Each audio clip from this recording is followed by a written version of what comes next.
I don't know who you are, but welcome to the Irish Photography Podcast. Sit back, relax, and listen about cameras, gear, settings, stories, and all things photography. Join Darren on Ireland's Best Photography Podcast. Let's go.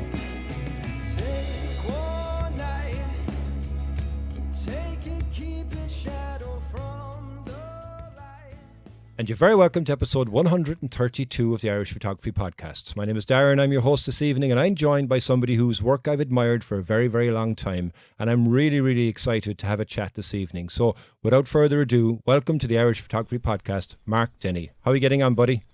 Oh, doing fantastic. You're far too kind. Thank you so much. The honor and pleasure is all mine. I really do appreciate the invite, for sure. Listen, thank you very, very much for coming on. Like I said, I've been an admirer of your work for a long period of time, and I said, one day I'll have you on, and guess what? Today is the day.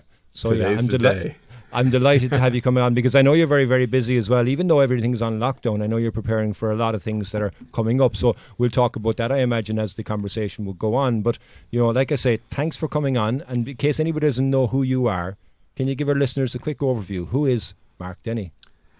Who is Mark Denney? That's a good question. I feel like it's something that I'm still trying to figure out as well. Aren't we all? Yeah.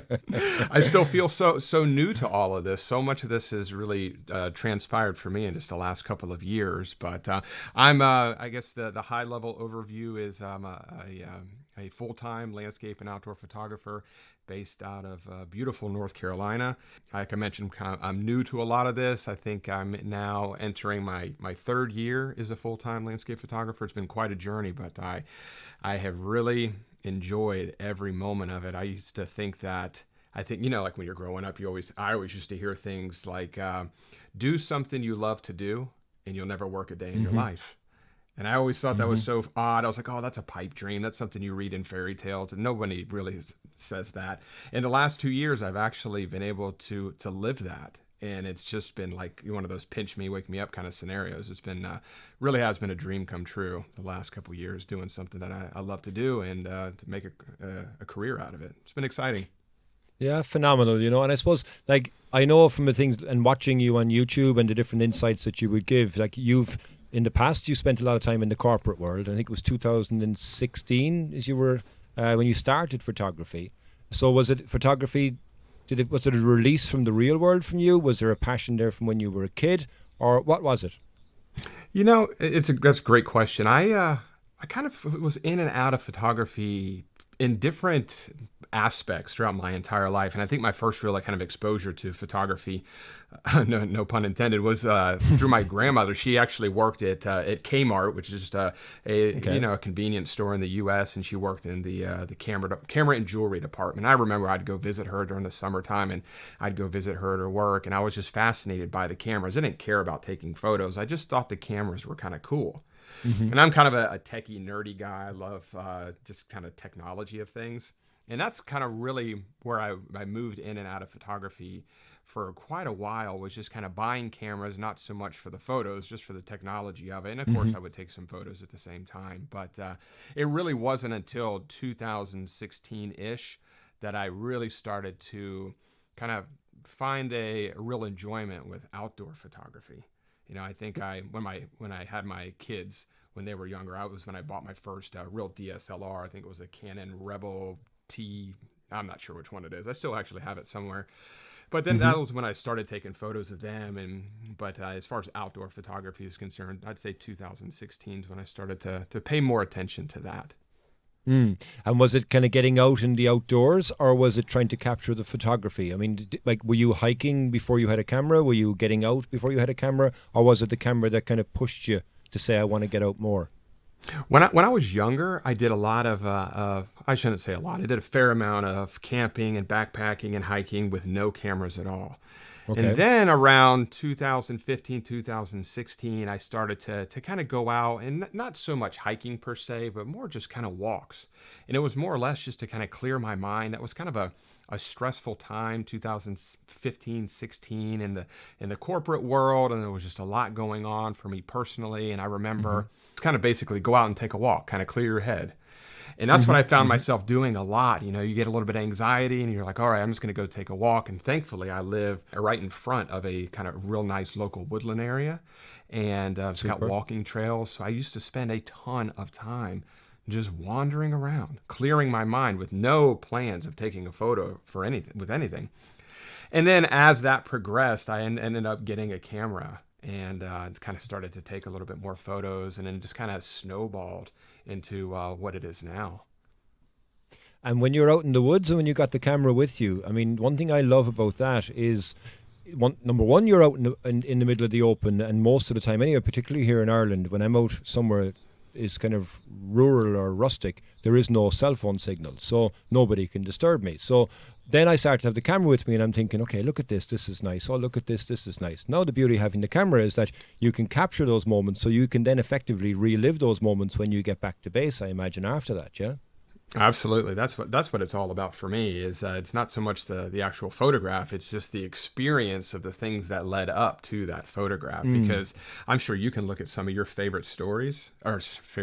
of your favorite images, and you can recount every detail of the experience preparing for that shoot and traveling to that shoot and everything associated with that photograph. It's amazing the memories that a photograph can reignite in someone's brain. It's pretty powerful.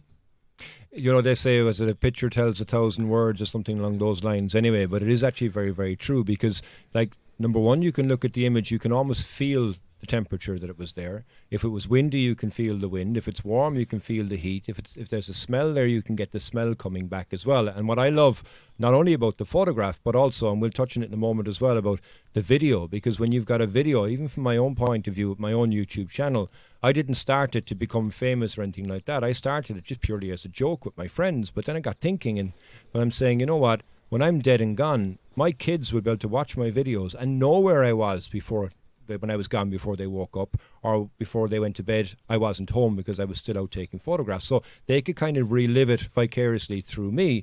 But then if the audience can also not only see the image, but then understand everything else that happened behind that, then for me, that's something that I love even more. And I think it's probably similar from your own point of view, because, again, we'll talk about the YouTube channel later, but just from a video point, you've done videos where you haven't even spoken. You've done videos where you've just taken in the ambient sounds, and that to me is something fully immersive. It's almost as if I was there with you. So, like, the photograph is one thing, the video is another level, but to relive them afterwards by just immediately picking up your phone or your computer or a print, and you're immediately whisked back to that spot again, is something which is incredible to have. Yeah, it's one of the most powerful things in the world, I find. And what I think is so cool about it is I can look at one of your favorite photos, and I will only be able to see it at face value. It's a beautiful photo, and it's got nice colors, but I won't know any of the story that you see in that photograph. So we can look at the exact same photo, and it'll bring back a flood of memories to you. But for me, it's just a photograph. And I think that's so cool, because it's such a personal thing for you or for me or for somebody else. I think Very, that's very really true. cool. Yeah. That's very, very true. And then I suppose, you know, you got into it in 2016, as you mentioned, and you kind of went, geez, I'm not bad at this, actually. Geez, I'm actually good at this. Wow, okay. Maybe there's something more in this for me. So in 2018, you decided to go pro. So what was the motivation behind that? It was a little bit forced, honestly. I was in the corporate world for 17 years, had an amazing job with amazing people. It was one of the best experiences of my life, but I went straight from college into this job, and I stayed there for 17 years. It's all that I knew. And the corporation, much like they all do, was going through some restructuring, and they were going through some layoffs, and my position was one of the ones that was going to be reallocated elsewhere. And I was basically presented with an opportunity with a fairly decent severance package. And it basically provided me an opportunity to kind of roll the dice just to see if I could make full-time photography into a career, because I had a severance package of, I think like 6 or 8 months. Nothing crazy, not like 5 or 10 years or anything like that, but it was enough that I had enough in savings that I could basically give myself 12 months. And I actually documented all of this on YouTube, and I basically just told I always called it an experiment. And I said, Mark, this is going to be a 12-month experiment. Of course, I got buy-in from my wife. My wife was all on board. She was like, just do it. If it doesn't work out, at least you tried. And that was like the big thing for me. Huge, is I was so afraid, because I'm 42 years old now. And when I graduated college, I was 22. And 17 years later is when my career in the corporate world ended. And I can't even, that 17 years, Darren, it went by so fast. It really scared me a little bit. Because it went by so quick. And I was so afraid that if I didn't take this opportunity to try and turn something that I really loved into a full-time career, that I would be 70 years old in the blink of an eye going, God, I wish I would have just tried. I wish I would have just tried instead of just going the safe route in, you know, the 9-to-5, very steady income kind of job. So that was my kind of motivation behind it, was just really just a roll of the dice to see if it could work out. And thankfully, knock on wood, it did work out, and hopefully it'll continue to work out as well. But that was really the motivation in 2018 to go pro. So a little bit of my hand was forced a little bit, but it was a good opportunity presented to me to make a run at it. Well, you know, they say things always happen for a reason. And, you know, if you don't grab it by the balls, you might just look back and go, what if? And I think in that opportunity that you had, as you say, yeah, it is a scary world when you come out of something that you're used to. But you also had the passion behind it, and to find the job you love and never have to work another day in your life. Okay, maybe this is actually true. This is a golden opportunity to try it. So I think if you hadn't done that and you jumped back into the corporate world, you're probably right, because you'd hit the 70 years of age and kept thinking, what if? Yep, absolutely. And that's what I kept telling myself. It's like, you know what, Mark, if in 12 months it's not working out, then you can polish up your resume and go get another, you know, corporate job. But I just knew that if I didn't try it, I would live with that regret the rest of my life. Yeah, for sure. No, fair play to you for doing it. It is a bold move to do, but best of all, you had the support of your wife, and I think that's the most important part as well, because you're not having to second guess your own decision as well every day, because you've got somebody who loves you, which says, I want you to try this, and I'm supporting you to try this. So it's a bit easier, I imagine, for it to become a reality, because you're going to have pressure in trying something like that as it is. But if you've got added pressure, then it makes it even a bit harder again, I think. So yeah, fair play to your wife for supporting you wholeheartedly on that too. Oh yeah, absolutely. My wife and my kids they're my biggest fans, and you're exactly right. Having the support definitely relieves a little bit of that pressure. For sure. 100%, yeah. And tell me, Mark, you know, I know you from a landscape photography point of view. Was it primarily landscapes that you shot? Have you tried other types of or genres of photography? So before 2018, when I went full-time with landscape photography, so from, I guess, 2016 to 2018 was when photography was really starting to become a serious hobby for me.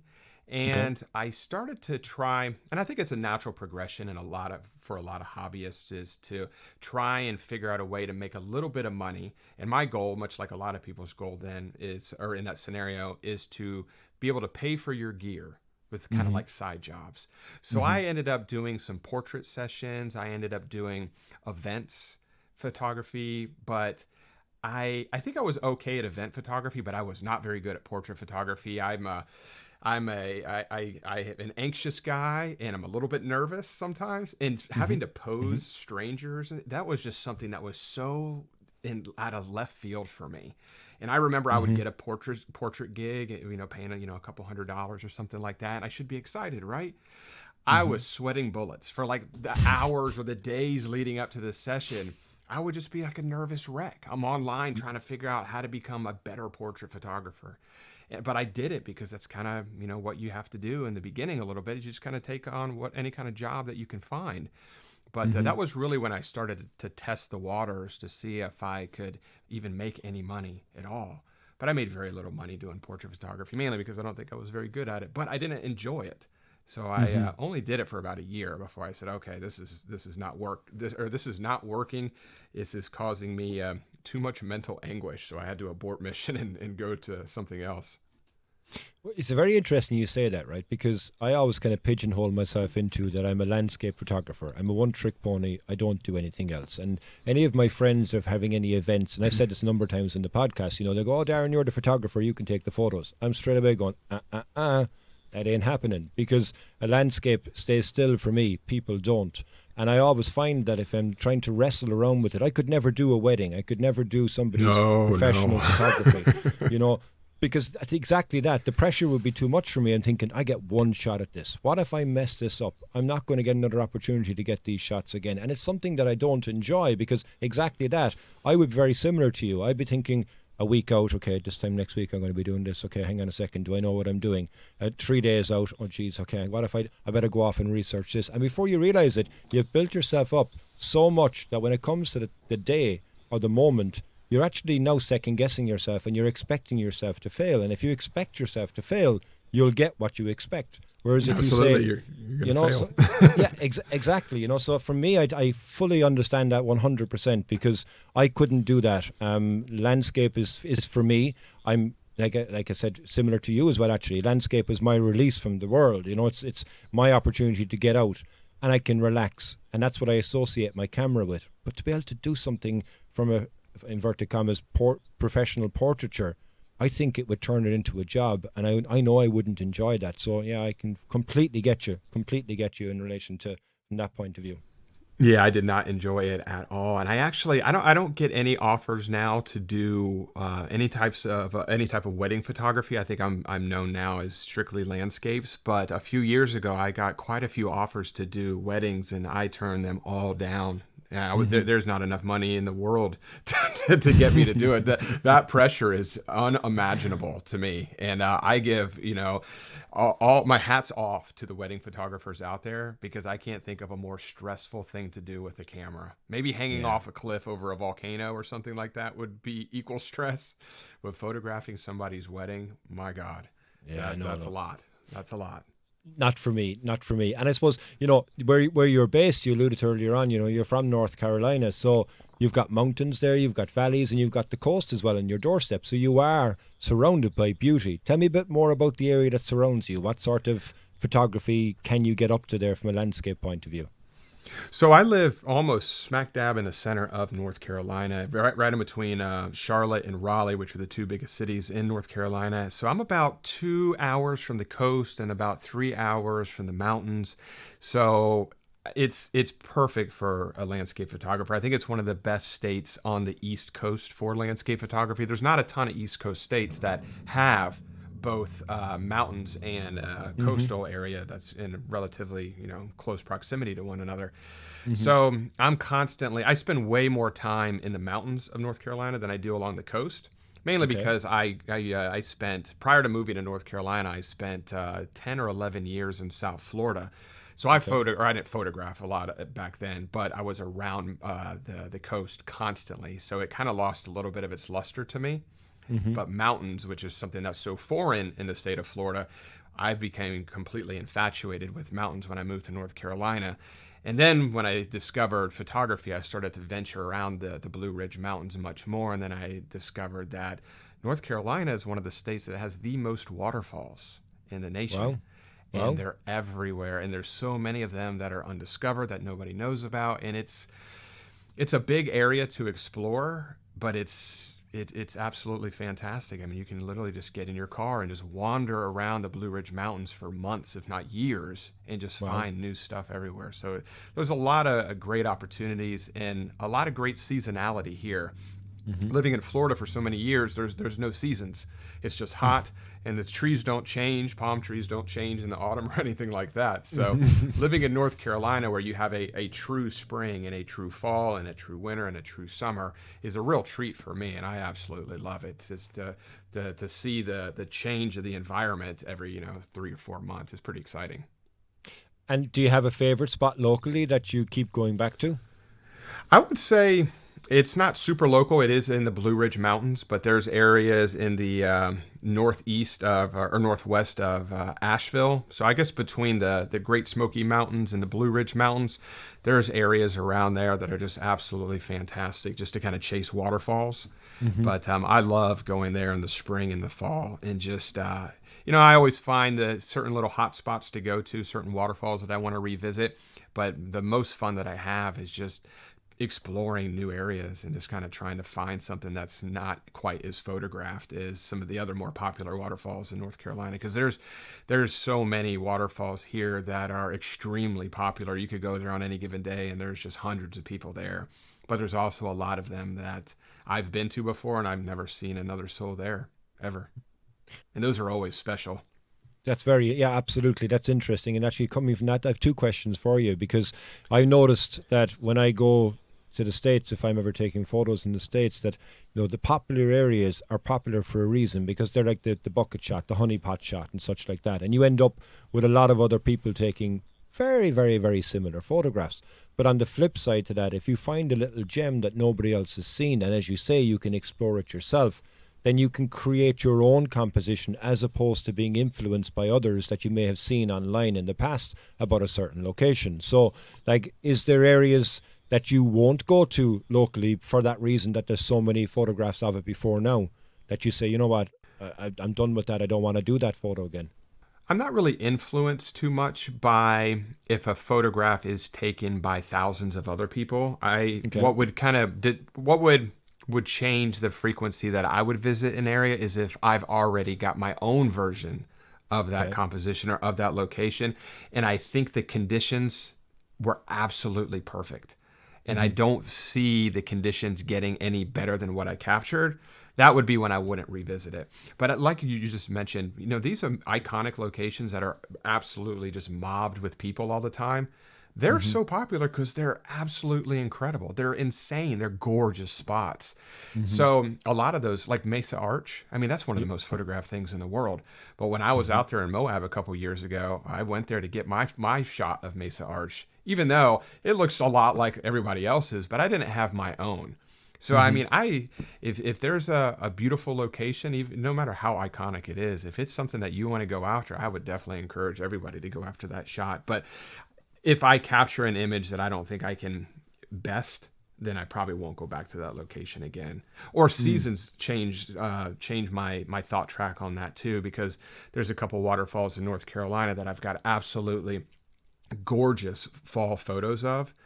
But if I know that area is going to have an ice storm or get to possibly, single digit temperatures, and I know that waterfall is going to have a lot of frozen elements hanging off of it, I might revisit it to capture a little bit of a different story because of it's a different season. Yeah, it's kind of a long-winded answer to your question, I think. No, but it's not. It's actually very, very apt, because, when you think about the different locations that we would go to, I mean, like, a composition that you like. So when you look at an environment that changes on an instant, you don't have to search for the location anymore. You now know where you're going, but you're going there for the atmosphere that you're going to get, or the conditions, as you say, with frozen water, icicles coming down the side of a waterfall, rather than going somewhere fresh in beautiful conditions and then having to try and find the composition. So I think it's actually very beneficial to have that area that is nice in a certain time of the year, but when you get the right conditions for a completely different shot, you're not messing around then. You're not going to miss these conditions because you know exactly where you need to go. So, I agree with you. I think it's a very, very important thing to do, because, again, every single day you can go to the same spot, you will get a different photograph. So it's not going to be absolutely, the same. Yeah, that's one of my favorite things. I became obsessed with photographing waterfalls because they're always different. Always. They're so dependent on the water flow. They're depending on the seasonality. And whenever there's moving water, that's automatically going to be changing the landscape around it at a much more rapid pace, as opposed to areas where there's not water moving through it. So I revisit waterfalls, not super frequently, but I would say maybe every year at least. And it's amazing how much they change and how much that water flow completely changes the overall photograph. Totally different story every time. Would you go to a waterfall now in the middle of summer? Yeah. If the conditions, I would. But there's some waterfalls that are sky dependent. So if the sky seemed like it was going to cooperate, if there was a high likelihood of a large propensity of high clouds, and it looked like it would be a good sunrise or sunset, I absolutely would. Yeah. But I generally like to do a lot of my waterfall photography in the spring and in the fall and the winter if the conditions are right. I fully agree. And I think the reason I ask you that as well is because the one thing I detest about every time I go to the States is mosquitoes. And they're awful. I absolutely hate it. And now, luckily in Ireland, we don't get mosquitoes, but we get midges. And they don't hurt as much, but they are 10 times more annoying because there's more of them there. and they're always around waterfalls. And in the summertime in Ireland, it rains 330 days of the year. So, we are going to always have flow in waterfalls. Now, granted, not a hell of a lot unless it's a heavy deluge, but you're still going to have a flow in a sky-dependent waterfall. But you're going to go to an area then to take these photos, and it's so uncomfortable with these midges that it turns me off it, to be honest with you. But definitely in the States with the mosquitoes, it's the one thing I detest. And I had one opportunity a number of years ago to go to Wisconsin for fall, and I loved it because there was no mosquitoes. And I was like, oh my God, this is a whole different world to me, because they must like my blood. They must, they see me getting off the Aer Lingus flight into Chicago, and they're like, here he comes. Here he comes. Yeah, and it's they just got their horrible. forks and knives ready. Yeah, it's horrible. I hate it. And there always seem to be around by waterfalls. But I'm similar to that. I love water, full stop. I love the sea, but I also love waterfalls. But I love the idea of going to an area that I know and getting a different photograph, as you say, as a different time of the year, different conditions, but hopefully without the mosquitoes, because I hate them.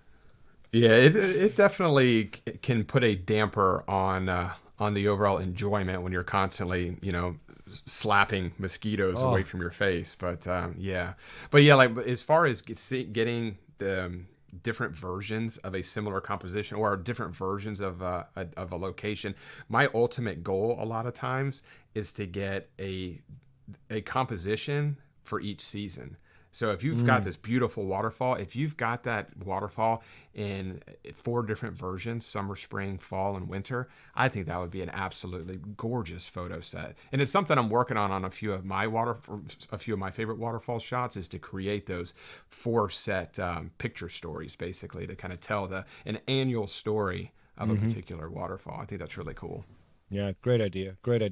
So, and the next question I have for you then is, we've spoken there obviously from a local area within the whole North Carolina, but what about international? From an international travel point of view, have you got a favourite international location that you'd love to keep going back to? I know we can't travel at the moment, but even from a travelling point of view, like, is there somewhere outside of North Carolina that you fall in love with? There's plenty of spots in the U.S. I actually have not traveled outside of the U.S. for photography. I had an opportunity, I think at the beginning of last year, to lead a workshop in Tuscany, but of course with everything that transpired, that had to be canceled. But I'd love to come visit you guys in Ireland. My daughter's name is actually Ireland. I'm Irish, so I have there you go. Allegiance to come photograph your area and hang out. I've heard just absolutely amazing things about Ireland from a beauty perspective. So that's definitely a place I want to go. I actually want to go to Dubai. And what's so odd is that I am not a cityscape or architectural photographer at all, but there's something about Dubai that I find very fascinating.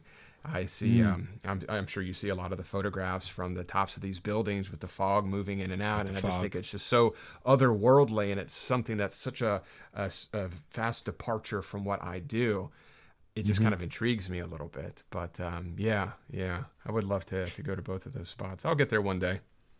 Well, it's interesting you mentioned Dubai there, because like Dubai, you've got your sand dunes. And I think from a sand dune point of view, I love looking at photographs. I've never been to a desert, so I don't know what it even feels like. But I love looking at the contrast, the shapes, very similar to water, because they change every single day. The wind will come in and blow the sand dunes in a different area, and you get some beautiful photographs there. And something that comes to mind is the kind of iconic photographs of the roads leading in to Dubai, where the sand has covered across the road. And when I remember first looking at that, saying, that's fake, that's photoshopped, And then people started putting in comments, that's fake, that's photoshopped. And that reaffirmed my belief in it. But then I started to see other ones where it's not actually fake, because the sand has rolled across the road.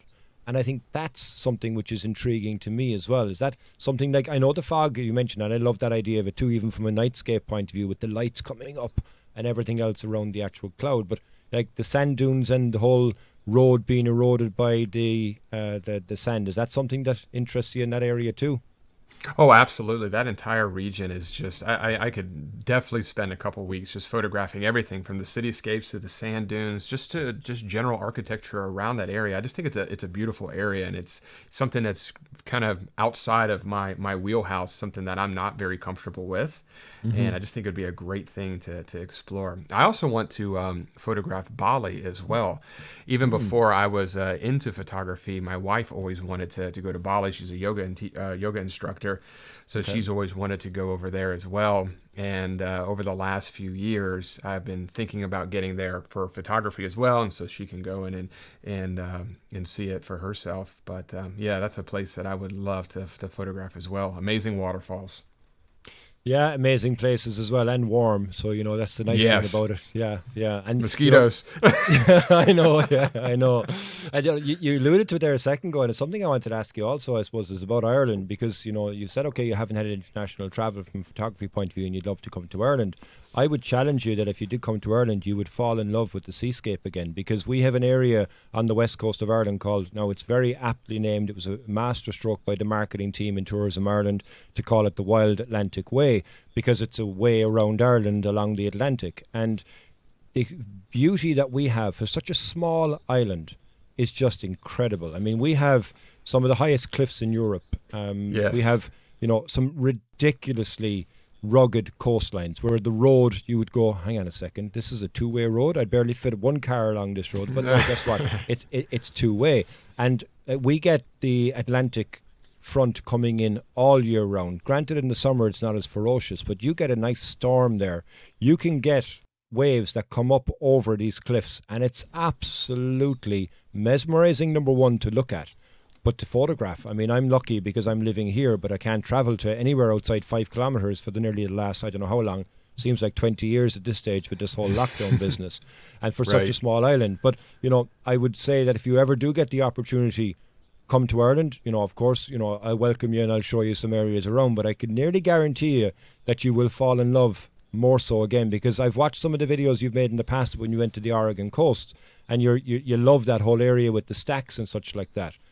We have that in spades here, but you've got some incredible mountains that are right on the coast, and it's just, it's out of this world. I mean, Ireland is kind of like a hidden gem from a photography point of view. Everybody goes to Iceland, everybody goes to the Faroes. Nobody really knows about coming to Ireland, but I'm thankful for that, because we don't get the hordes of people that would be all in the one spot, let's just say, taking the photographs. But for such a small area, you've got a huge amount to choose from. Waterfalls, I mean, look, it rains over 330 days a year. We've got a few waterfalls as well. So yeah, you're very welcome to come to Ireland. Hopefully at some stage we'll be able to get you over, but I think it would be something that you really, really would enjoy. Yeah, it's probably one of the places on my next place, or first place to travel outside of the U.S. once the pandemic is over, would be Ireland, because I absolutely love a good rugged coastline, like you mentioned. With the Oregon coast, I love the Oregon coast. I love Kauai. I was fortunate enough to spend a week in Kauai a couple years ago, all for photography, and that was just absolutely otherworldly. I mean, it's Kauai is like Jurassic Park. It's one of the most beautiful places I've ever seen in the world, and it's mainly because the mountains meet the ocean in the most rugged manner you could imagine, and it's just absolutely gorgeous. But I've seen so many beautiful photographs of the Ireland coast, and exactly what you're talking about with just these ominous storm clouds rolling in and these massive cliffs. I mean, that's right up my alley. Yeah, and an interesting one was, I'm from Cork, which is the largest county in Ireland, but we've got obviously a lot of coastline that runs around that. And there's one area last year when we went into the first lockdown, the start of this whole COVID BS, right? And we couldn't move. And then all of a sudden in June, we were able to move to within our county. And there was a place I wanted to go to, and it's a place called Three Castle Head. And it's exactly what it says on the tin. It's a head with 3 castles on it. But in the middle of all that, you've got a lake as well. And it got me thinking when I was there, people travel to the Faroes to get these lakes with the cliffs and going into the sea. But we have it here in Ireland, but not many people know about it. And it was something that it blew me away. And even in the whole area around that, I had my drone and I went, okay, you know what, I'm going to get a photograph here. And I really started to fall in love with my drone, because taking photos, looking back in where you see the extent and the height of these incredible cliffs with the waves crashing underneath. But then, like I say, on this particular location, you have 3 abandoned castles and this beautiful lake. And the lake is actually more or less in the shape of Ireland. So it's just incredible. I couldn't get over it. Yeah. I couldn't get over amazing. it. Well, hopefully one day when we can all travel in here, we'll welcome you with, it's called Céad Míle Fáilte, which is 100,000 welcomes. It's the Irish for that. So we'll welcome you to Ireland, hopefully at some stage anyway, Mark, Oh, that would be amazing. Not that far down the line. So look, Mark, what I'm going to do is I'm going to take a very, very quick break, and we'll be right back after this. If you're enjoying this episode of the podcast, why not jump over to iTunes or Spotify and listen to the back catalogue that we have of some great episodes where we talk about photography, gear, and some excellent guests along the way. Thanks very much for listening and for watching. We'll see you on the next one. And you're very welcome back to the Irish Photography Podcast. So, Mark, I'd like to talk to you next, I suppose, about something that I think, you've got a very, very novel approach to. It's workshops, right? So, it's really, really interesting that, the approach that you have is that you're encouraging people to not to focus on the end result, but also to enjoy the experience along the way. And I think that's really important from a photography point of view, because people can be so fixated on getting an image, they forget about all the things and the steps that they took along the way on that. So I really like that approach. Can you tell us a bit more about that and how you kind of evolved that, I suppose? It started... I actually went on a workshop where I paid. I was an attendee. I think that's something that a lot of people don't know about me. In, I think it was 2017 was when I really started to get excited about outdoor and landscape photography. And that was when I first found out about Out of Chicago. And I heard that they were doing a landscape photography conference in Acadia National Park. I had never been there. I've never even been to a workshop or a conference or anything. So this was very, very far out of my norm. Or I should say out of my comfort zone. But I ended up going on this workshop, and Nick Page was an instructor there, and Aaron Bobnick was there, and a lot of these photographers that I looked up to, they were the instructors, was one of the reasons why I wanted to go there. So the experience was absolutely amazing, but the conditions really weren't that good. I mean, I don't think we saw one cloud the entire time. It was crystal blue skies the entire time. And I think I only came away from this week-long conference with maybe 2, maybe 3 photographs that I really liked out of thousands of images. So from a productivity standpoint, it wasn't the most productive trip. And I remember being a little bit down about it while I was there. I was having a great time. But then when I was leaving, I'll never forget this. I was flying out of Acadia, coming back home, and the plane was taking off, and I was looking down at a lot of these fall trees. It was in fall in Acadia, and that was really the moment where I was like, "This is what I want to do. I want to be a full-time landscape photographer, and I want to lead these excursions and lead these workshops." And that was really when the bug kind of got me. And where I'm going at with all this is that the experience of that workshop for me was way more important than those 2 or 3 photographs that I got that I was happy with, and way more important than the thousands of photographs that I ended up just deleting because they weren't good at all. But it was just the overall experience of that, and the people that I met, I still talk to some of them still to this day. And that was a week that I will never forget in my entire life. It was my first workshop, but it was my first time doing real landscape photography, morning, day, and night for multiple days. I was so tired. But being around, 100 like-minded people and some of the most amazing landscape photographers in the world, it just really kind of struck a chord with me. And that was kind of when I really started to realize that it's not always about the actual photograph. If you can get a nice photo out of a trip, that's always a nice plus. But there's so many times where I don't come away with anything, but I still have an absolute blast, and I still create memories within myself of just being somewhere beautiful, even regardless if the conditions weren't great. So that was kind of where my whole thought track of, and maybe not focus so much on the end result and just focus on the experience, because I used to plan a shoot, and when things didn't materialize, I remember getting kind of anxious about it, because I was like, oh my God, I spent all this money to get to this location, and I spent all this time to get here, and I'm not going to come away with anything. And it's a recipe to really ruin your trip. But when you can kind of remove that expectation on yourself to create this portfolio quality image, it just makes the overall experience much better. And I've often found that when you don't put so much pressure on yourself, you'll always come away with an amazing photograph as well anyway. So it's kind of like the universe helps you out sometimes. And you know what, it's interesting you say that, because for me, I think, everybody has this expectation, but everybody also is looking forward to something. And if you're looking forward to something, you're building yourself up, 9 times out of 10, when you're in that moment, you're not actually in that moment because you're thinking about the next step. And you're thinking either about going home or you're thinking about where you're going to be going tomorrow. Whereas actually taking the moment to enjoy present moment awareness and say, here I am right now, but look at the people that I'm with. Look at the laughs that I'm having and look at the experiences, as you say, that I'm going to have that are going to far outweigh the click of the shutter on your camera, because the memories, as we alluded to in the very beginning about looking at an image, the memories last a lot longer and the feelings last a lot longer than the actual image that you may or may not get. So I think from the disappointment point of view, it is absolutely correct, because, if it was always going to be perfect conditions, we'd always have, one shot, it's a banger of a shot. But that's never the case, because, you'll take 1,000 photographs before you'll get that one banger of a shot. But if you don't enjoy every step of the way for what it actually is, then it might just kind of pass you by. And I think that's very, very interesting. That's why it stuck out to me when I, started doing the research and putting things together for this podcast. I was thinking that's a very novel approach, because if you're just focused on the destination, you have a lot of adventures along the way that you may just brush by. So I think it's really, really novel. It's really good.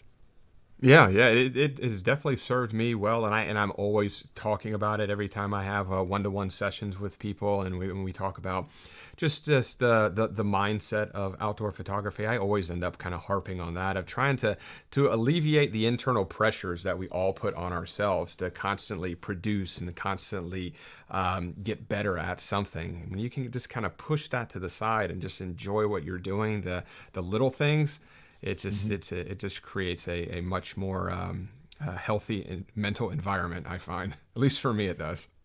Oh, I agree with you fully. And particularly in the world that we're living in at the moment, I think we need to find as many healthy environments as we can possibly find. And, like workshops, I think are very, very important, not only from a learning point of view, because, look, you can pick up a book and you can read a book on how to take a photograph.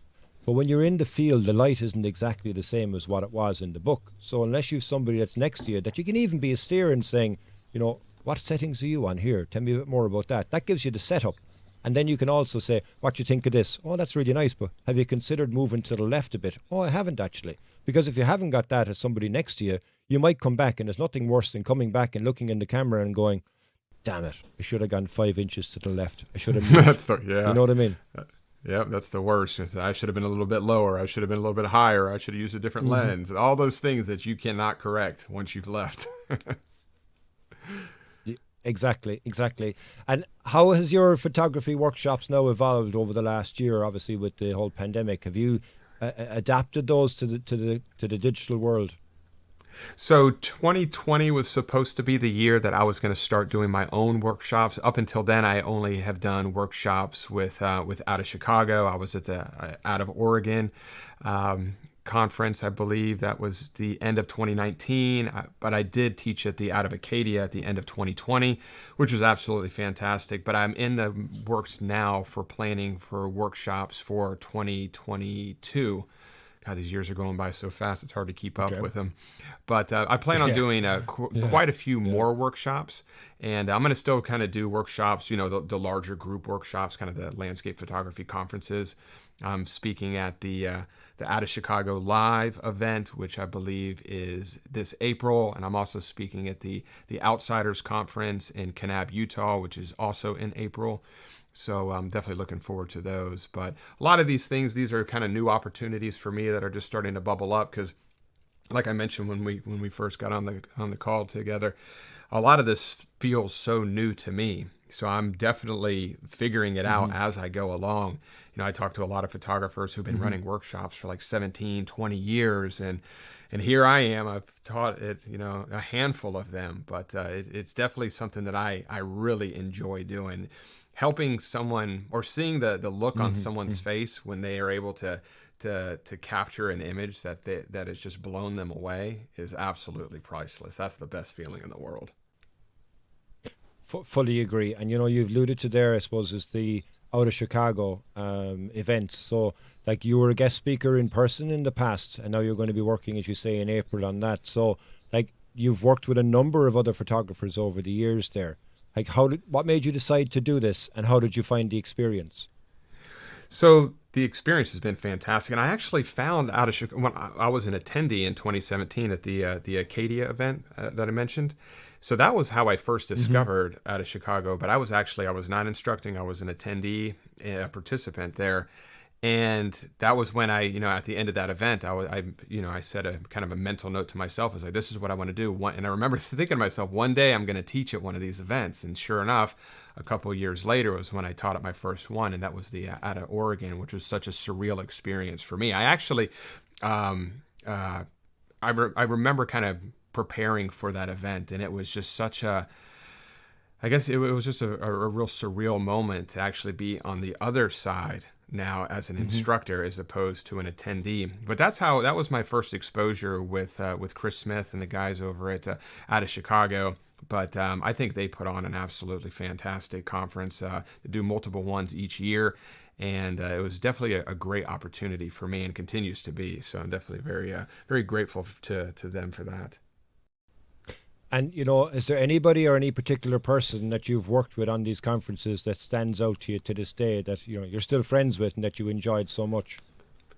Oh my gosh, I've met so many people over the last 2 years, and it was so funny. These are people that I've quote unquote have known about for years, and to actually get to meet a lot of them at these conferences and work along with them was just absolutely amazing. But Sean Bagshaw, I remember when I first met him at out of Oregon, and Michael Shainbloom. I was a big Michael Shainbloom fan. I still am. I talk to him fairly frequently now, which is crazy to me because here I was just a few years ago, just a huge fan, and now we text back and forth, we talk on the phone, and it's crazy. But so much of this happened for me in the last 2 years where I'm still just trying to get my feet wet a little bit, trying to navigate all this. But that was what's so cool about a lot of those out of Chicago events is it brings so many incredible photographers together. But everyone has just been absolutely fantastic. Gavin Hardcastle, I had opportunity to work with him God help in you. Oregon. Yeah. But I mean, it's opened up so many opportunities for me. But and I know I'm leaving people out, but everybody has just been absolutely fantastic. Very supportive of the new guy. That's kind of how I feel still. But it's been a good experience for sure. Yeah, for sure. Look, I think it's interesting as well that, you get such an eclectic congregation of people, but all commonality about photography. And I think that's the beauty of photography, because you can get so many different people from different walks of life, but having that thing in common immediately sets people off on the right direction. And you can talk till the cows come home about taking photos. And as you say, you'll strike up friendships there, which will last a long period of time. And I think it's very, very interesting. I haven't gone to one of those events or conferences, but it's something that I would like to do as a spectator, I suppose, for the first instance. But of course, I'd have high ambitions of getting up on the stage at one point as well and doing something from my own end. But I think it's really, really good because you do get such a breadth of talent in one area. But then to be able to go out and shoot with these people, and you as well, I suppose, in the crowds, it's very, very interesting thing, So yeah, I think they're a very, very good idea. Now, hopefully they can kick off in the real world scenarios in a couple of years, but now they're kicking off on a virtual basis, as you say, in April. So yeah, it'll be an interesting one. I might actually sign up for it and attend it from across the water. Yeah, they do a really good job, but there's something very powerful about spending a long period of time with a ton of like-minded people. Because like you said, just nerding out and talking about camera technology and photography and then the outdoors, it's just that's so much fun. And just going to, after you spending an entire day out in the field and going to dinner and having a couple beers and just talking about how the day was before from a photography perspective, it's so much fun. I love it. Yeah, and getting to sit around the campfire with Gavin Hardcastle and his guitar as well and start singing songs, I'm sure is obviously memorable too. Oh, absolutely. What is that guy not good at? I remember we were at this kind of get-together one night with all the instructors in Oregon, and he pulls out a guitar and starts playing it like he is on stage at the Grammys or something. I was completely blown away, and then he starts singing. I'm like, geez, I literally can't do anything. I've got like no good talent. I take fairly decent photographs. And outside of that, I can't sing. I can't play any sports. I can't play any instruments. I'm just like, I don't know. I feel it was a very belittling moment. Well, you do have another talent, actually. You know what? You do have another talent, right? Which is you're a very accomplished printer. And I think that's something that you have a great insight into as well. And I think it's a good part of your business too, because, you're selling prints and such like that, now particularly from an online basis. So tell us a bit more about printing. How important is printing and how important has it been to you? So printing has been much more important for the evolution of my own photography than it has been from a monetary perspective. And here's why, really, because when I first started out on this experiment to become a full-time photographer, I had to really go where the money was because, I had bills I had to pay. And printing was always the lowest tier. It was always bringing in the least amount of money for me, which basically meant that I would divert less attention to it. And that was the case for the first 2 years that I was a full-time landscape photographer. I didn't focus a whole lot on printing. I did a lot of my own prints and stuff like that, and I sold a few every month, but it wasn't a real needle mover from a financial perspective. But I ended up teaching myself how to print, which is not an easy thing to do. There's a lot that goes into printing, and I'm continuing to get better and better with every print that comes out of my printer. But it made me a better photographer, and I would encourage anybody who's serious about their photography to get a printer. It doesn't have to be a $10,000 or a $5,000 printer, but just get as good of a printer as you're comfortable spending money on, and start to teach yourself how to print. It's not rocket science. I mean, you don't have to go get a degree or anything for that. There's plenty of free YouTube content out there on it, and blogs and ebooks that you can download for free, all about printing. But it'll 100% make you a better printer, and it'll make you look at your photographs in a completely different manner. And it'll also change the way you look at a composition when you're on location. So I think the benefits of printing far surmount the actual print that you're making. And it's a lot of fun too, because it's kind of like the completion. It's like, you prepare for a shoot and you travel to the shoot and you're on location and you capture the image and you bring it back and you process it. And then the final thing is you print it, frame it, and hang it up.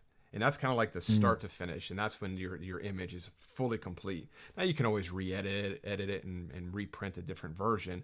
But when you hang your own photo on your wall, it definitely has this finality associated with it that kind of like a job well done. Here it is. Here's the final product. So I think that's pretty cool. I agree with you.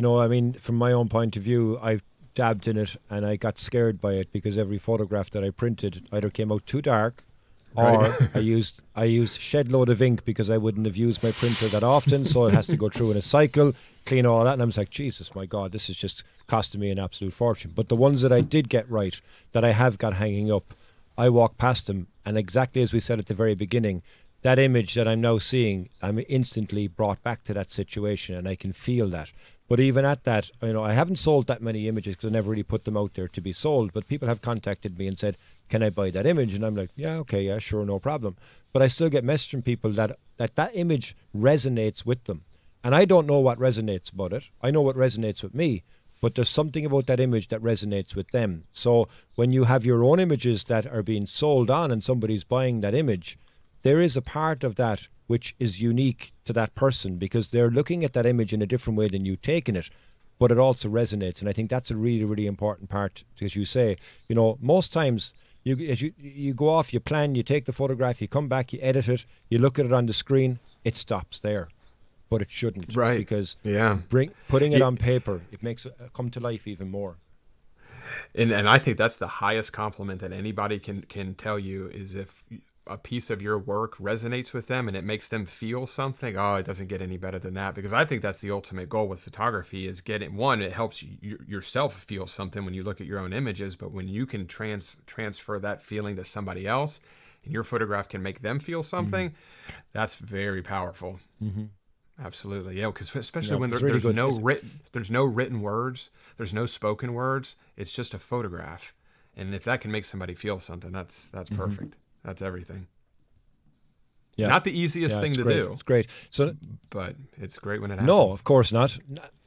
But you know what? If it was the easiest thing to do, as the old saying goes, everybody would be doing it. But the reality is that everybody is doing it, but they're not printing the images because they're looking them on their phone. And you put away your phone and it's gone away. And if you go back to many, many years ago, before we went to the digital age, every photograph was printed because it was actually on a picture. And you'd sit around, you'd open up the photo album and you'd reminisce and you'd look at different photographs. And there's a tactile feel that is unique to printing an image that you don't get looking at your screen.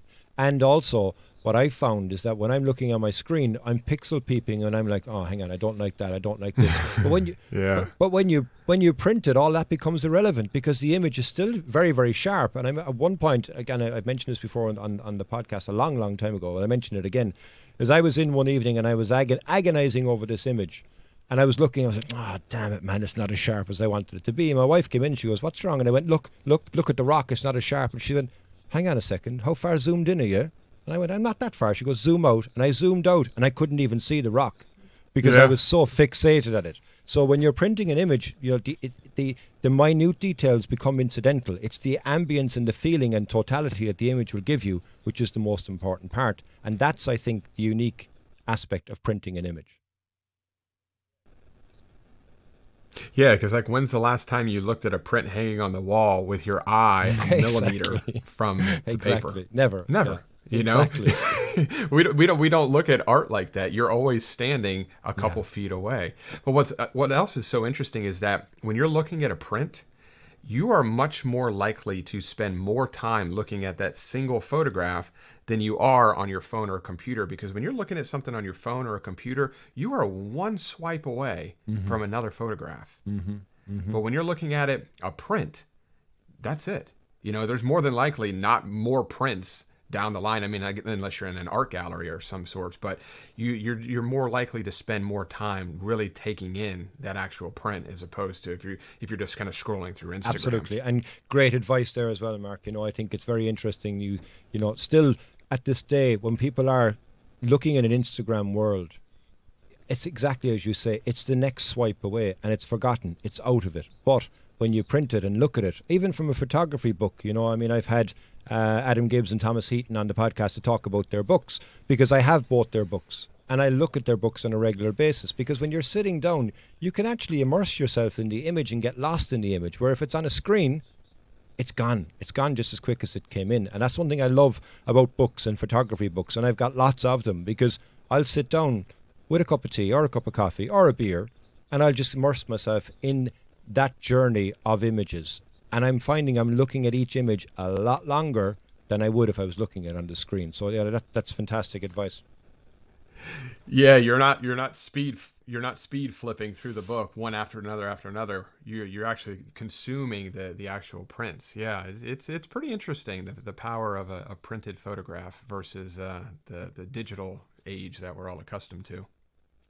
Yeah, absolutely. Great advice from you there, Mark. Thanks for that. And actually, speaking of advice, I want to touch on, we've kind of alluded to it a couple of times here, which is your YouTube channel. I mean, your YouTube channel, you give a hell of a lot of hints and tips to your subscribers. Like, what do you enjoy most about the YouTube world? Oh, there's a lot. It's I started doing YouTube, kind of like how you mentioned, it was a little bit of a joke. I had bought a GoPro and I started to make these kind of family movies of little outings. Maybe we went golfing with the family or went on vacation somewhere, and I'd make these little movies, and then we would all get together and we'd watch the movie on the television. And the only way to do that would be I'd have to post it to YouTube and we could watch it. Anyway, that's how I started my channel doing that. I had since removed all these family movies, of course. But, I like making videos, but, without getting too deep on it. But when I was in the corporate world, I remember towards the tail end of that, I was pretty unfulfilled. And I was always chasing the dollar. Once you make X amount of money, then the next year you got the way to signify that the following year is better than the previous year was to make more money.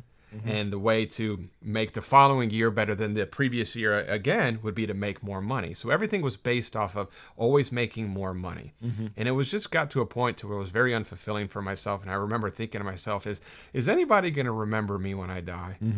I will remember thinking that. I remember talking about it with my wife and everything. And nothing against my corporate job. I was in the financial marketing space, but I wasn't doing anything that was super helpful to people, outside of helping them get money so they could buy large assets. But the cool thing about YouTube is that I get emails, tons of emails every day, messages on Facebook, Twitter, Instagram, YouTube. I even get handwritten letters sent to my P.O. box sometimes from people all over the world telling me how I've changed their photography, or helped them improve their photography, or I've changed their life through tips because they never even paid attention to photography. Maybe they were recovering drug or alcohol addiction, and they found photography through my YouTube channels and purchase their own camera, and now they go out and they're 1 year sober now, and it's because they were able to focus their attention on this new hobby. And the stories go on and on and on about that, from people who were in car accidents and had to rehabilitate themselves, and getting out with a camera and utilizing a lot of the tips that I share in my YouTube videos helped them to kind of rehab it and walk a little bit better and get outside. And there's just so many stories like that, and it just kind of really makes me feel like, wow, I'm finally doing something that might be helping out other people, or kind of helping out the world a little bit. So that's what I really love about it, is the feeling that you really are making a little bit of a difference. Because I kind of think we all have our own little slice of the pie, a very, very tiny piece of the pie, and the pie is the entire world. And I think if everybody could just kind of focus on making their little pie better for everyone else, or to impact everybody else, I think the world would be such an amazing place. So it feels really, really good to know that I possibly could be helping somebody else out and change the course of some aspect in their life. So there's a lot of good, fulfilling energy that comes from that, and it kind of keeps me going. Yeah, and once again, a very long-winded answer to your question, but very, very apt, because it's about giving. And I think when people are always on the take and what's in it for me, I don't find that very fulfilling. I mean, I'm very similar to that. I love to be able to give, I love to be able to help, I love to be able to support. And I'd always be very much so a proponent of other photographers here in Ireland, that if I can help them out, even if it's a case of simple hint and tip, then I'll give it and I'll do it, and I won't even think about it. But even looking at your YouTube channel, the amount of content that you have that is there to help people get better at their own photography by either sharing mistakes that you've learned, because failure is something that we all have to do to get better. But if you don't embrace failure, then you're never going to be able to get better, because you'll never know that you actually made the mistake to improve on. And I think from that point of view, what I love about your channel is that I watch pretty much every video, let's be honest, but I think thank you. But I mean, overall, there'll be nuggets within that, and I'll go, geez, I never thought of that. Or, geez, I did think of that, but I forgot it. It was 2 years ago. Now it's back in my head again. And I think that is a great thing to have, because most people make a YouTube channel for different reasons. As you say, okay, I got to get on this YouTube bandwagon. I got to try and do something. Maybe I can start getting some money rolling in. But by the very nature of your YouTube channel, you're giving more to your audience, I think, than what you're getting back. And that is what makes it so successful. I mean, look, what have you, 150,000 subscribers on your YouTube channel?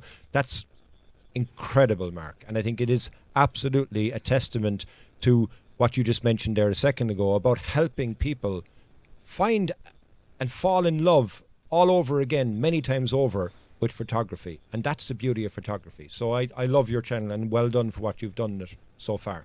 I think there's incredible things even yet to come, because you've built a phenomenal base there. And the other point on that as well is that even reading the comments that you get, like you say, you get them as direct messages, but even the comments on your YouTube channel, they're fantastic to read, even just to scroll down and see what other people think about the content as well. Yeah, I love it. And interacting with everybody, because I still to this day, I try my best to get back to every single comment, at least after the first few days from posting a video. But the interaction you have with like-minded people, it's everything. It's so much fun. And I've created such great relationships with so many people that I've never spoken to them on the phone, or I've never met them in person, but just through YouTube comments or direct messages here and there. And it's been such a cool and exciting last 2 years. It's been amazing. It really has been. I feel very, very fortunate. I love your channel, and if anybody hasn't come across your channel, I'll put links anyway when I put the podcast show notes together as well. But yeah, go check it out, because if you're into photography, you can't miss Mark's channel, because you will learn a hell of a lot, and kudos to you for creating the content that you continuously do. Not only the ones that have no speaking. I really love that one as well, because I was right next to you when you were in that woodland taking that photograph of the tree. You said nothing, but I was there, and that's what I loved about it. I didn't say one word, and I think I'll actually probably make another video about that. And it's funny when you start kind of doing YouTube a little bit more, it's really easy to only make content that gets a lot of views. And, because it's easy to go back and look, this video from 6 months ago did really well. Maybe I should make another video on that kind of generalized topic. And it's easy to kind of fall into that trap. But like that no speaking video, it didn't do very well. And as far as views go or anything like that, but it was just so much fun for me to watch to make. And the comments were absolutely fantastic, and it really resonated with a lot of people because I didn't show the final photo at the very end. And there was a lot of comments that were like, "Oh, it would have been good if you showed the photo, Mark." And I get that, but the whole point was it's not about the photo. So you see me take many photos, but I never showed one of them. And it was just the overall experience in it. And I just really, really loved making that video. It was very stress-free, and it was just easy. It was fun. It was a lot of fun. It was a laid-back experience. That's a good way to put it. Well, you know what? As a creator myself, when I was watching it, I was like, Jesus, my God, how many angles is he after recording here, man, to get to the same thing? And I was thinking, Jesus, after putting every single time you had the camera on one point, then you move it, you had another camera angle, and I was thinking that must have been hard to make. But you just answered it there for me, because you say it was such an enjoyable one to make, so yeah, I love that one. And I think, more of those from the ambience and getting in and getting into the psyche of being there when everybody can't really go where they want to go at the moment because the world is upside down anyway. I think it's a very, very good idea. Very, very good idea. Yeah. Right. Thank you. And, I have one final question there for you before we go to the final break there, right? Is I've seen you on this new social sensation Clubhouse. What's your thoughts? What's your thoughts on this platform? Oh, I think it's great. I really do. And it's funny. I get a lot of questions. People ask me, like, what is Clubhouse? And I often struggle with trying to explain exactly what it is. Yeah. But it just kind of feels like a radio station that you can participate in at any moment. I think that's really cool. And I find myself, of course, jumping in a lot of the landscape photography-centric conversations, but I also find myself jumping into things that have nothing to do with photography. So there's a lot of depth in Clubhouse, and I'm not even 100% sure exactly what is the best way to really use it, but I think it's fantastic to just explore things.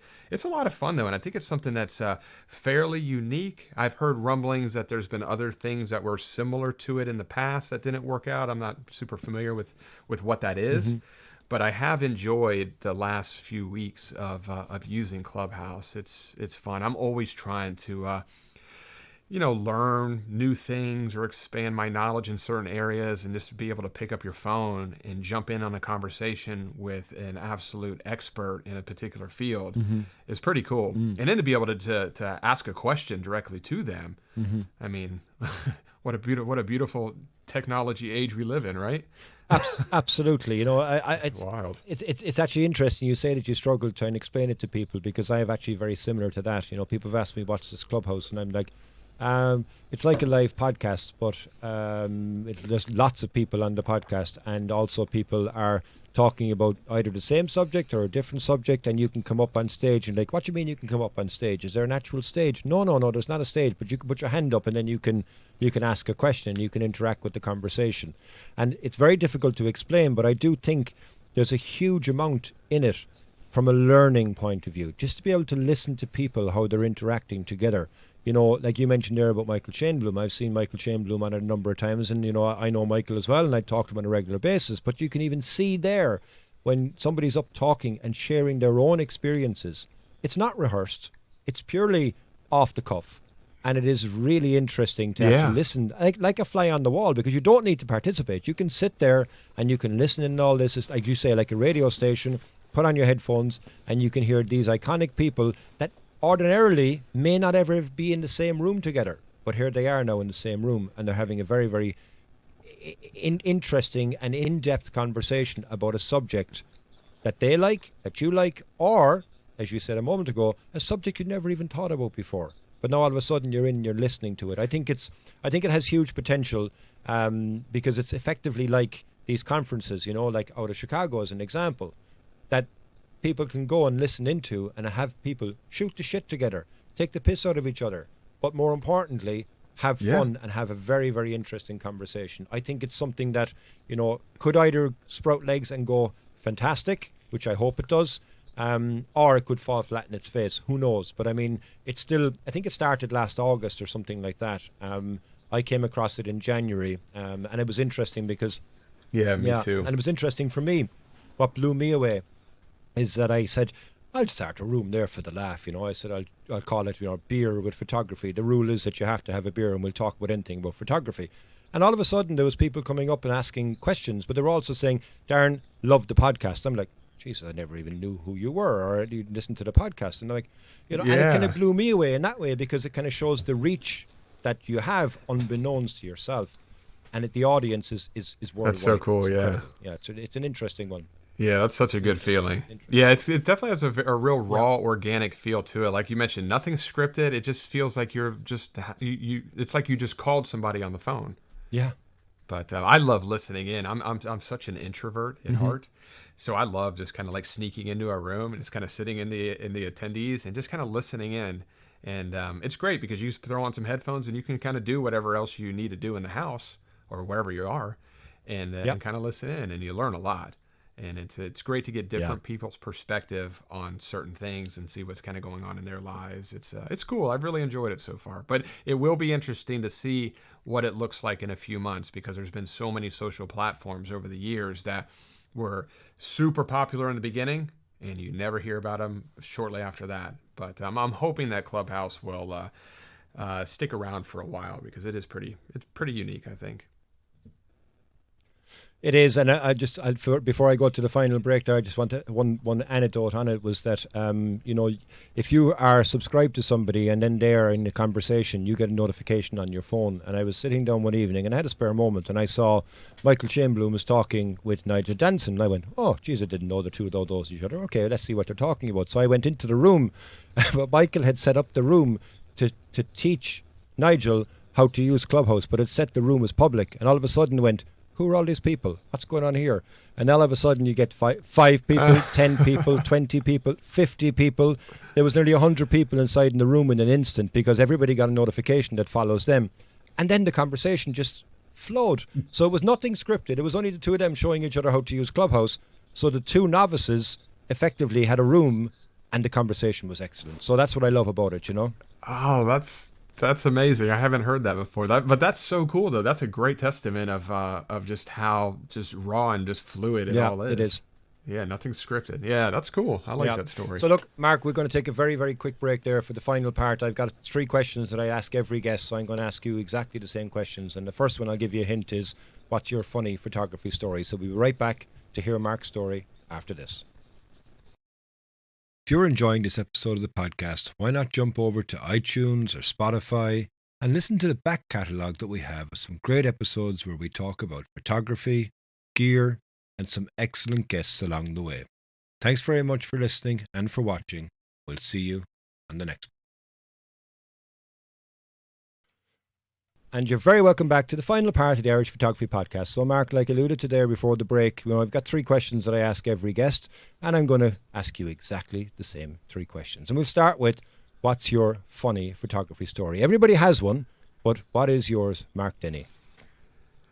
Yeah, during the break, I was trying to think about it. I was like, what is my funny photography story? And whenever I'm out doing photography, I am always by myself. I very rarely shoot with anybody else. And most of the time when I'm out there by myself, there's not a whole lot of funny things that happen. Mm-hmm. But I do have an interesting story that even the people that were a part of this have no idea. I've never even mentioned this before. This was something that completely happened between my 2 ears, and something that was a very cerebral moment for myself. But it was at the Out of Oregon event. That was the first real big workshop opportunity that I had.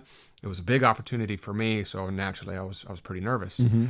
And I think it was I don't know, maybe first or second night there. And I started to meet a lot of these photographers that I've been following for a couple years now, and I've read about. I was fans, and just getting to meet them and them being aware of who I even was or that I even existed was absolutely incredible to me. But I remember we were at dinner, and I'm sitting next to Michael Shane Bloom. I think he's on my right. I think Sean Bagshaw might have been across from me, and Aaron Bobnick was to the left.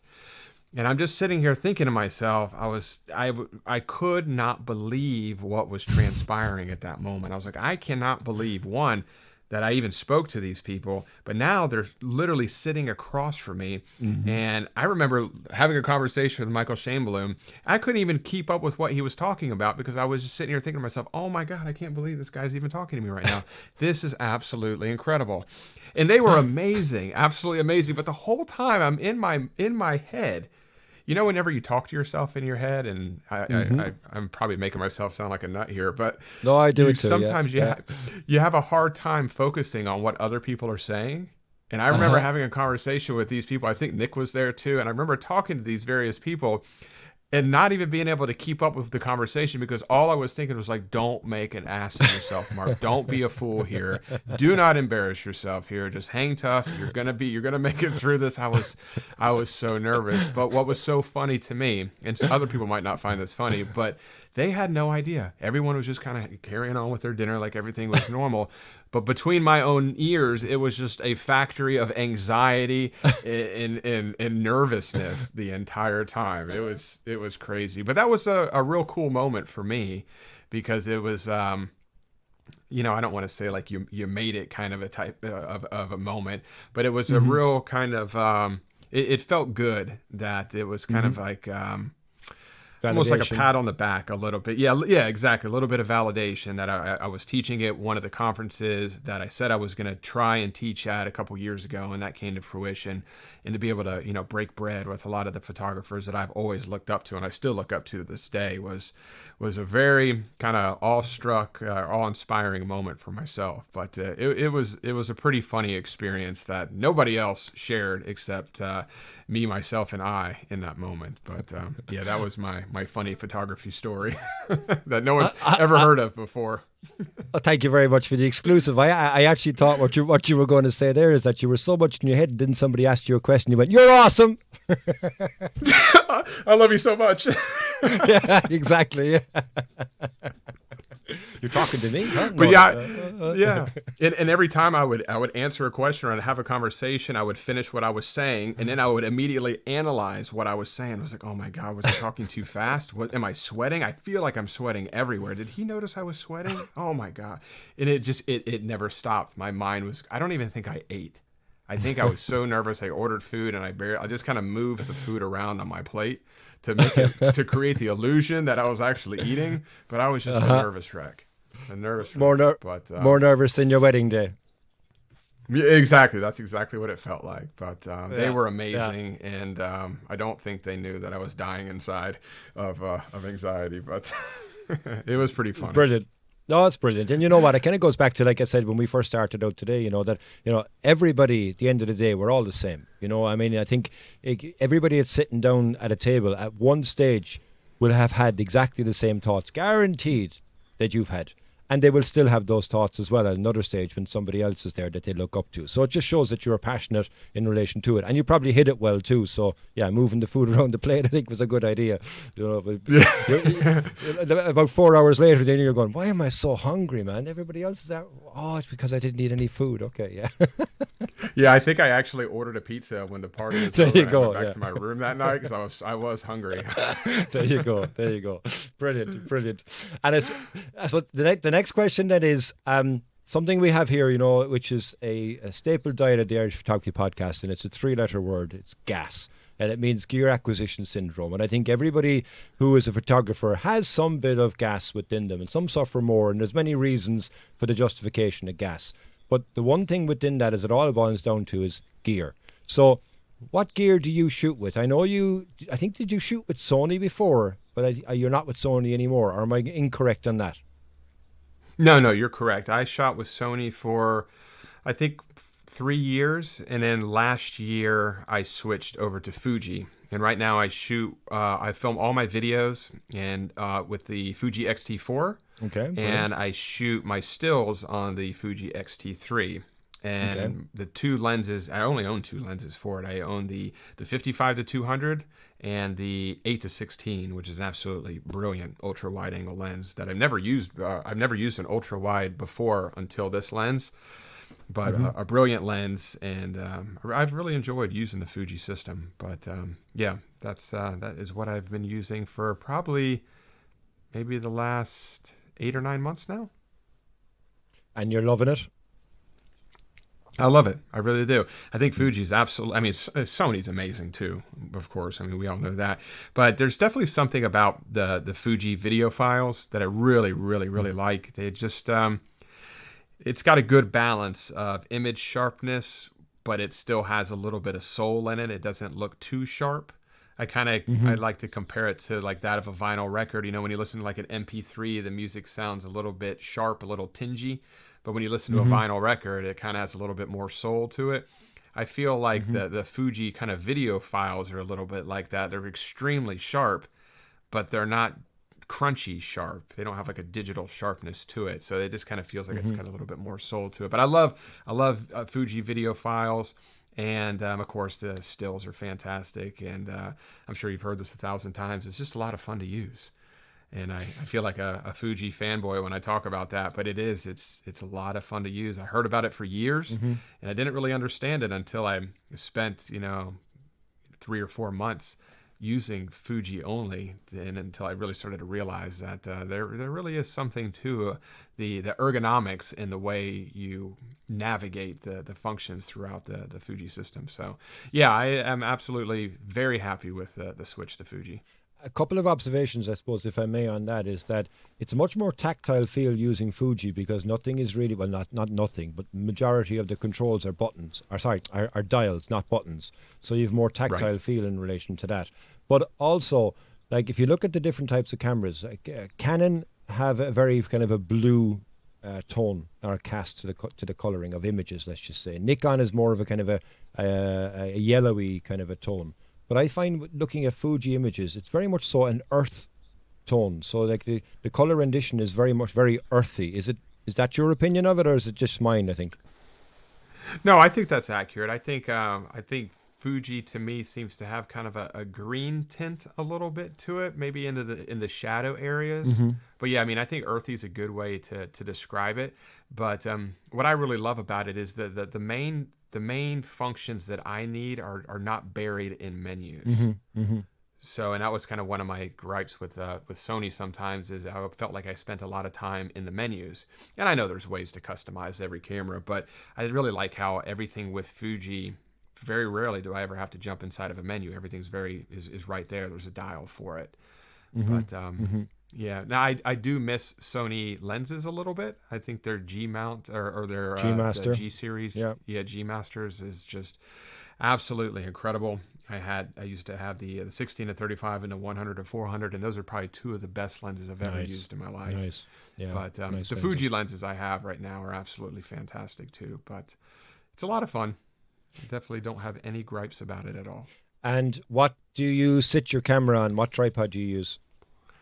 I use a Really Right Stuff. It's the TVC34L and a BH40 ball head, and I've had that for quite a few years now. I own quite a few tripods, but that's the tripod that I use most often. I also have another tripod that's kind of a heavier duty tripod, but I only use that if I'm going to be going somewhere very turbulent where I know it's going to be extremely windy or rough seas.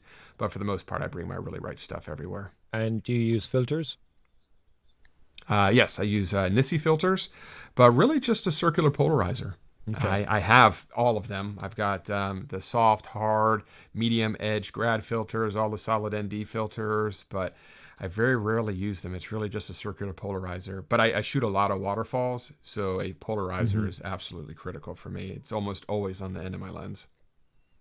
Yeah, and since I shoot with that 8-16 millimeter Fuji lens, I have to have this giant filter for it because it's an ultra wide lens and it looks ridiculous. It looks like a giant frisbee attached to the end of my lens. But it works great, but it looks a little ridiculous.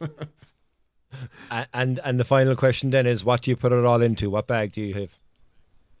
I have the Shimoda Action X30 is what I've been using now. I was using the Shimoda Action X50, but when I switched from Sony to Fuji, it's a little bit smaller, but it's not a huge difference between Sony full frame and the Fuji X series. It's pretty comparable sizes.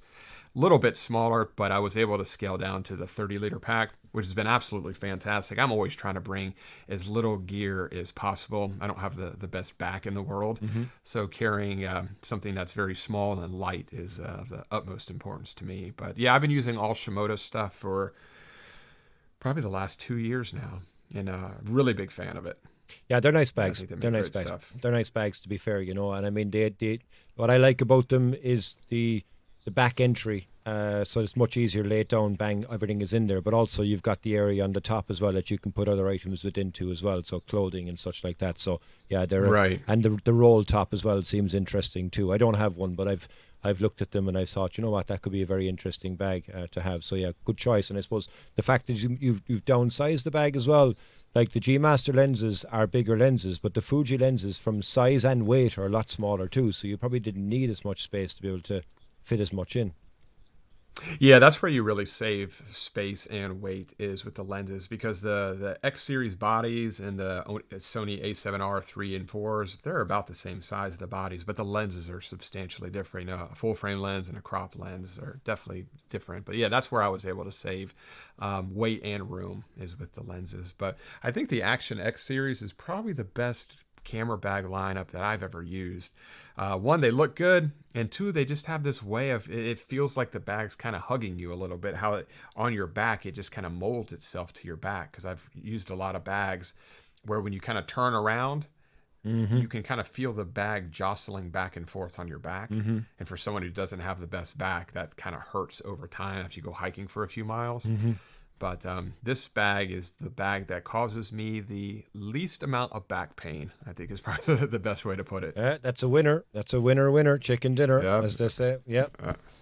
Absolutely. Okay, and final question. So now this is really getting down to the nitty-gritty of the gas, right? So we've a regular segment, which is a VSP. I think you know what it means anyway. So tell our audience, what does VSP stand for? It stands for Very Solid Product. You know, if I was a little bit more witty and more clever, I would have been able to come up with a better acronym on the fly, but I wasn't able to do it. My brain wasn't working quick enough. But I think you mean very solid product. Yeah, very solid product. A product that you won't leave home without. If you could put your name to it, you would put your name to it. So, Mark Denney, what is your VSP? It would have to be my Really Right Stuff tripod. And it's because, you know, over the years, so much of my gear has changed. I've changed completely different camera system, camera bodies, camera lenses, camera bags, filters, everything's changed. But that tripod has remained the same. I've added different tripods to the mix, but that's always my go-to. I've had it for over 3 years now. It's completely banged up. It looks like it's been run over by a train. They're the best ones. But I have never had an issue with it. It costs a fortune. But I think with the tripod and the ball head, it's around $1,300 maybe. Wow. But it works absolutely fantastic. And I wouldn't go on any photography trip without bringing that tripod. And it's stood the test of time. Well, I shouldn't say stood the test of time, but it's the one piece of gear that I have not really replaced in quite some time now. So that would have to be my VSP, my Really Right Stuff tripod and ball head. Very, very good product and interesting. I have two questions actually for you on it. You've kind of alluded to the first one is, I've looked at those tripods and I went, man, why are they so expensive? But as you say, I mean, look, you need something solid that you're going to put the camera on, that you know you can rely on. You're not going to be in fear of something falling over. So, like, are they worth the money that you would pay for it? Because, like, I have a Gitzo tripod and, you know, they always say never meet your heroes. And because I always thought, I'd love to get a Gitzo one day. And I had an opportunity to get a Gitzo and I went, okay, I'm going to get this Gitzo. And since I have it, it's fine. It's no problem. But it's never blown me away. In fact, I had it and it blew over on the second day that I had it. Granted, the camera wasn't on it. No. Yeah. Granted, the camera wasn't on it, you know, but still at the same point, it wasn't what I expected it to be. So, like, you kind of answered the question, you know, they are expensive, but they are worth it, yeah?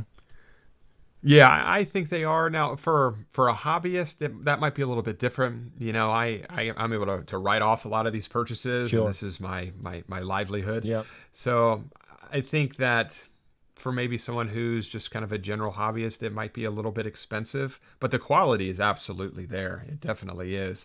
And it's one of those things that, I did, and I'm sure you've heard this before. I think before I bought my Really Right Stuff tripod, I had bought 5 or 6 tripods. Yeah. Building up to that one, and every one was more expensive than the subsequent one. And if I were to take the sum total of those 5 tripods I bought in advance of my Really Right Stuff tripod, those 5 tripods cost more than the Really Right Stuff. Yeah. So a lot of times, if you just bite the bullet and buy the expensive one right out of the gate, you're going to end up saving money in the long run. But that's a hard thing to do sometimes. Very. I remember when I bought this. When I bought this tripod, I was like, oh my goodness, it was a Christmas gift to myself. And that was kind of how I justified it. I was like, I'm not going to buy anything else for myself for the next year. This is going to be it. But no issues at all. It's always worked well. Very solid product. And my second question on that tripod is, it's probably the heaviest thing that you carry around. Yeah, it probably is. It probably is, but not by much. It's a pretty light tripod, all carbon fiber, and it's not one of those giant ones. The legs aren't super thick. It's kind of like their medium line one, but it's tall, and it's fairly heavy. I guess it is fair to say that it probably is the heaviest, but not by much. Interesting. Yeah, very, very good. It might give me some details on that, and I'll put that into the show notes as well, so people can see the tripod that you would use, because I think it is very, very important. We did an episode on the podcast around 2 years ago.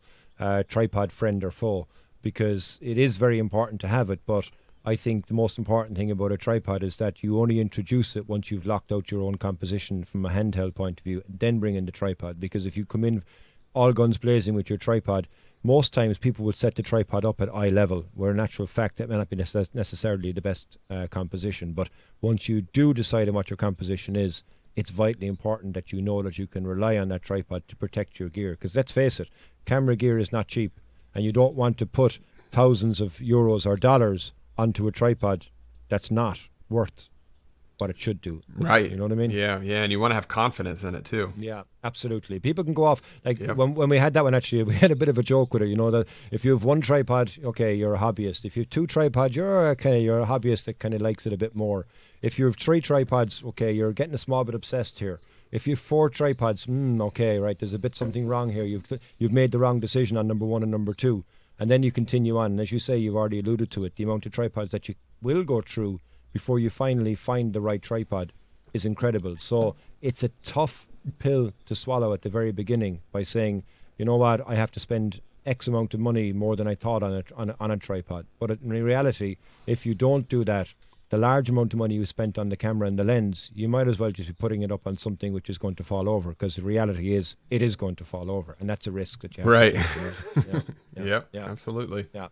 So listen, that's all my questions done, Mark. I think it's been a fascinating insight to not only you, but also your approach to photography. And I think it's very, very interesting for me anyway to listen to you.